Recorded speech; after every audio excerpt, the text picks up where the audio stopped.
একসময় ছিল দুই অটুট বান্ধবী, লিলি আর সারা। ছোটবেলা থেকেই তারা একে অপরের ছায়ার মতো ছিল। স্কুল, খেলা, গোপন কথা সবকিছু তারা একসাথে ভাগ করে নিত। কিন্তু হঠাৎ করেই সারা অন্য এক শহরে চলে যায়, বাবার চাকরির বদলির কারণে। সঙ্গে সঙ্গে পাল্টে যায় স্কুলও। প্রথম দিকে প্রতিদিন কথা হতো, ভিডিও কল, মেসেজ সবই চলছিল ঠিকঠাক। কিন্তু ধীরে ধীরে সারা দেওয়া কমিয়ে দেয়। লিলি বারবার মেসেজ পাঠালেও উত্তর আসত দেরিতে, অথবা আসতই না। লিলি সবসময় বিশ্বাস করত, হয়তো সারা ব্যস্ত। বন্ধুত্ব তো এমনি এমনি শেষ হয়ে যায় না, তাই না?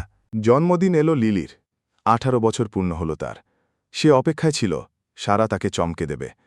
কিন্তু বিকেলে একটি মেসেজ এলো, sorry Lily, I am feeling really sick today, can't come, happy birthday দাও। লিলির হৃদয় যেন ভেঙে গেল, তার চোখ ভিজে উঠল অশ্রুতে।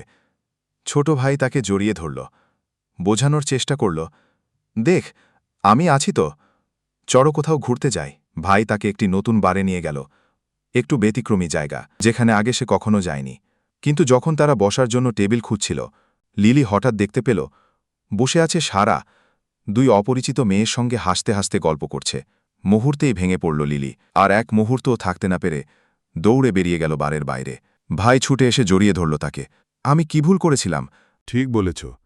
লিলিকে এটা বুঝতে হবে যে যারা তাকে ভালোবাসে তারা সবসময় তার পাশে থাকবে। সত্যিকারের ভালোবাসার বন্ধুত্বে সত্যি কথা বলা খুব জরুরি। মুখোশ পরা ভালোবাসার কোনো মানে হয় না। ঠিক বলেছ। লিলিকে এটা বুঝতে হবে যে যারা তাকে ভালোবাসে তারা সবসময় তার পাশে থাকবে। সত্যিকারের ভালোবাসার বন্ধুত্বে সত্যি কথা বলা খুব জরুরি। মুখোশ পরা ভালোবাসার কোনো মানে হয় না।